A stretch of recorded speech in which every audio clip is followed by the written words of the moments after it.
ಎಲ್ಲರಿಗೂ ನಮಸ್ಕಾರ. ಕನ್ನಡ ಕಾವ್ಯಸುಧೆ ಯೂಟ್ಯೂಬ್ ವಾಹಿನಿ ನಿಮಗೆಲ್ಲರೂ ಆದರದ ಸ್ವಾಗತ ಸುಸ್ವಾಗತ. ಇವತ್ತು ಇನ್ನೊಂದು ಮಂಕುತಿಮ್ಮನ ಕಗ್ಗದೊಂದಿಗೆ ನಾನು ನಿಮ್ಮೆದುರಿಗೆ ಬಂದಿನ್ರಿ. ಆ ಕಗ್ಗ ಹಿಂಗದ: ಸಮವರ್ತಿಗಳು ಜಗದೊಳಿಬ್ಬರೇ ದಿಟವರಿಯೇ, ಯಮರಾಜನೊಬ್ಬ ಜಾಠರ ರಾಜನೊಬ್ಬ, ಶ್ರಮವನು ಅನುದಿನಮೂ ಆಗಿಪನು ಒಬ್ಬನು, ಎಲ್ಲವನು ಶ್ರಮಿಸಿ ಮುಗಿಸುವನೊಬ್ಬ ಮಂಕುತಿಮ್ಮ.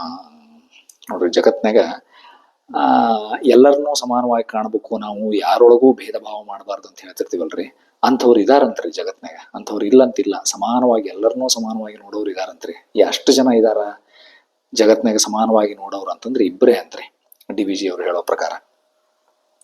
ಸೊ ಸಮಾನವಾಗಿ ನೋಡೋರು ಯಾರು ಈ ಜಗತ್ನಾಗ ಅನ್ನೋದನ್ನ DVG ಅವ್ರು ಭಾರಿ ಚಂದಾಗಿ ಬರ್ದಾರ್ರಿ ಇದನ್ನ. ಆಮೇಲೆ ಸೂಕ್ಷ್ಮವಾದ ಸಂದೇಶ ಕೂಡ ಅದರಿ. ಈ ಕಗ್ಗದ 4 ಸಾಲುಗಳನ್ನು ವಿಸ್ತರಿಸಿ ಅದ್ರ ಭಾವಾರ್ಥವನ್ನು ನೋಡೋಣ್ರಿ. ಸಮವರ್ತಿಗಳು ಜಗದೊಳಿಬ್ಬರೇ ದಿಟವರಿಯೇ. ನಿಜವಾಗಿ ನೋಡುವುದಾದ್ರೆ, ದಿಟ ಅಂದ್ರೆ ಸತ್ಯ, ಸತ್ಯವಾಗಿ ನೋಡುವುದಾದ್ರೆ, ನಿಜವಾಗಿ ನೋಡುವುದಾದ್ರೆ ಸಮವರ್ತಿಗಳು ಜಗದೊಳಿಬ್ಬರೇ. ಈ ಜಗತ್ನಾಗ ಸಮವರ್ತಿಗಳು ಎಲ್ಲರನ್ನೂ ಸಮಾನವಾಗಿ ನೋಡುವವರು ಇಬ್ಬರೇ ಅಂತ್ರಿ. ಯಾರು ಅಂತ ಮುಂದಿನ ಸಾಲಿನಾಗ ಹೇಳ್ತಾರ DVG ಅವರು. ಯಾರು ಅಂತಂದ್ರೆ ಯಮರಾಜನೊಬ್ಬ, ಜಾಠರ ರಾಜನೊಬ್ಬ. ಜಾಠರ ಅಂದ್ರೆ ಜಠರ, ಹೊಟ್ಟೆ. ಜಠರ ಹೊಟ್ಟೆ, ಒಂದು ಹೊಟ್ಟೆ, ಇನ್ನೊಂದು ಯಮರಾಜ. ಈ ಇಬ್ರು ಜಗತ್ತಿನೊಳಗೆ ಎಲ್ಲಾರನ್ನೂ ಸಮಾನವಾಗಿ ಕಾಣುವವರು ಯಾರಂತಂದ್ರ ಒಬ್ಬ ಯಮರಾಜ, ಇನ್ನೊಬ್ಬ ಜಠರ ರಾಜ. ಹೊಟ್ಟೆ ಎರಡೇ ಅಂತ್ರಿ. ಯಾಕ ಹಂಗ ಅಂತಂದ್ರ, ಶ್ರಮವನು ಅನುದಿನಮೂ ಆಗಿಪನು ಒಬ್ಬನು.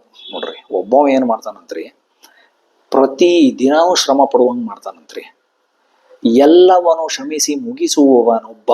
ನೋಡ್ರಿ, ಇನ್ನೊಬ್ಬ ಎಲ್ಲವುದನ್ನು ಶಮನ ಮಾಡಿ, ಎಲ್ಲವುದನ್ನು ಶ್ರಮಿಸಿ ಮುಗಿಸುವವನೊಬ್ಬ. ಎಲ್ಲವುದನ್ನು ಶಮನ ಮಾಡಿ, ಎಲ್ಲವುದನ್ನು ಶಮನಗೊಳಿಸಿ, ನಾಶ ಮಾಡಿ ಮುಗಿಸಿ ಬಿಡುವವನು ಇನ್ನೊಬ್ಬ. ಒಬ್ಬ ಪ್ರತಿದಿನವೂ ಶ್ರಮ ಪಡುವಂಗೆ ಮಾಡಿದ್ರೆ, ಇನ್ನೊಬ್ಬವ ಎಲ್ಲವುದನ್ನು ಅಂತ್ಯಗೊಳಿಸಿ ಮುಗಿಸ್ಬಿಡ್ತಾನಂತ್ರಿ. ಅಂತವ ಇನ್ನೊಬ್ಬ.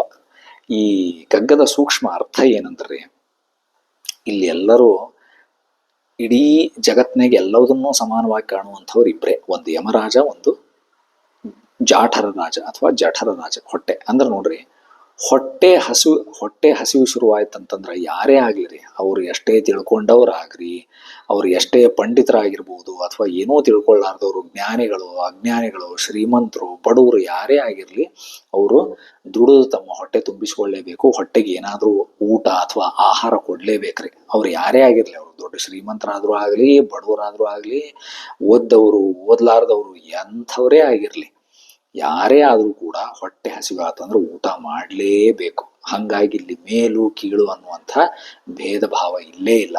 ಎಲ್ಲಿ ಹೊಟ್ಟೆ ವಿಷಯಕ್ಕೆ ಸಂಬಂಧಪಟ್ಟ, ಆಹಾರದ ವಿಷಯಕ್ಕೆ ಸಂಬಂಧಪಟ್ಟಾಗ ಹೊಟ್ಟೆ ಹಸಿವಾದಾಗ ಎಲ್ಲರೂ ಊಟ ಮಾಡಬೇಕ್ರಿ. ಇನ್ನೊಬ್ಬರು ಯಾರಂದ್ರೆ ಯಮರಾಜ.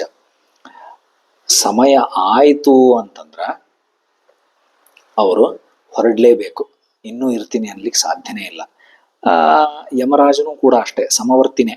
ಎಲ್ಲರನ್ನೂ ಸಮಾನವಾಗಿ ನೋಡುವಂಥವನು ಯಮರಾಜ. ಯಾಕಂದ್ರೆ ಅವನು ಕೂಡ ಒಬ್ರ ಮೇಲೆ, ಒಬ್ರ ಮೇಲು, ಒಬ್ರು ಕೀಳು, ಒಬ್ರು ಶ್ರೀಮಂತರು, ಅವರು ಬಡವರು. ಶ್ರೀಮಂತರಿಗೆ ಇನ್ನೊಂದು ಸ್ವಲ್ಪ ಜಾಸ್ತಿ ಟೈಮು, ಅವರು ತಮ್ಮ ಆಯಸ್ಗಿಂತ ಒಂದ್ ಸ್ವಲ್ಪ ಜಾಸ್ತಿ ವರ್ಷ ಭೂಮಿ ಮೇಲೆ ಇರ್ಬೋದು, ಅಥವಾ ಬಡವ್ರನ್ನ ಒಂದ್ ಸ್ವಲ್ಪ ಜಲ್ದಿ ಒಯ್ತಾನಂತೇನಿಲ್ರಿ. ಎಲ್ಲಾರನ್ನೂ ಒಂದೇ. ಅವ್ರ ಆಯಸ್ ಮುಗಿತಂದ್ರೆ, ತಮ್ಮ ಆಯಸ್ ಮುಗಿದ ತಕ್ಷಣ ಎಲ್ಲರೂ ಹೊರಡ್ಲೇಬೇಕು ಈ ಜೀವನದಿಂದ, ಈ ಜಗತ್ತಿನಿಂದ. ಹಂಗಾಗಿ ಜಗತ್ತಿನೊಳಗ ಸಮವರ್ತಿಗಳು ಯಾರು ಅಂತಂದ್ರೆ ಅವ್ರಿಬ್ರೇ ಅಂತ್ರಿ, ಒಂದು ಯಮರಾಜ, ಒಂದು ಜಾಠರ ರಾಜ. ಇಲ್ಲಿ ಭಗವದ್ಗೀತೆ ಹೆಂಗ ಇದಕ್ಕೆ, ಭಗವದ್ಗೀತೆಗೂ ಮತ್ತು ಇದಕ್ಕೂ ಹೆಂಗ ಲಿಂಕ್ ಅದ ಅಂತ ನಾವು ನೋಡೋದಾದ್ರಿ, ಭಗವದ್ಗೀತೆ ಒಳಗೆ ಶ್ರೀಕೃಷ್ಣ ಏನ್ ಹೇಳ್ತಾನಂದ್ರಿ, ಎಲ್ಲಾ ಜೀವಿಗಳ ಉದರದಲ್ಲಿ ಅಥವಾ ಹೊಟ್ಟೆಯಲ್ಲಿ ನಾನು ವೈಶ್ವಾನರ ರೂಪದಲ್ಲಿದ್ದೇನೆ ಅಂತ ಹೇಳ್ತಾನ್ರಿ. ಹಂಗಾಗಿ DVG ಅವರು ಇದನ್ನ ಜಾಠರ ರಾಜ ಅಂತಂದೇಳಿ, ಆ ವೈಶ್ವಾನರನನ್ನ ಜಾಠರ ರಾಜ ಅಂತಂದೇಳಿ ಸಂಬೋಧನೆ ಮಾಡ್ಯಾರ್ರಿ. ಹಂಗಾಗಿ ಇಬ್ಬರೇ ಸಮವರ್ತಿಗಳು, ಒಬ್ರು ಯಮರಾಜ, ಒಬ್ರು ಜಠರ ರಾಜ. ಹೊಟ್ಟೆ ಹಸಿದಾಗ ಎಲ್ಲರೂ ಊಟ ಮಾಡಲೇಬೇಕು.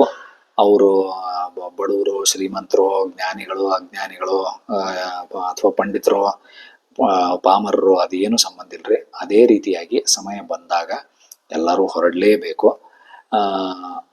ಹಂಗಾಗಿ ಈ ಇಬ್ಬರ ವಿಷಯದಲ್ಲಿ ಮಾತ್ರ, ಅಂದ್ರೆ ಹೊಟ್ಟೆ ವಿಷಯದಲ್ಲಿ ಮತ್ತು ಸಾವಿನ ವಿಷಯದಲ್ಲಿ ಮಾತ್ರ ಸಮಾನತೆ ಅದ.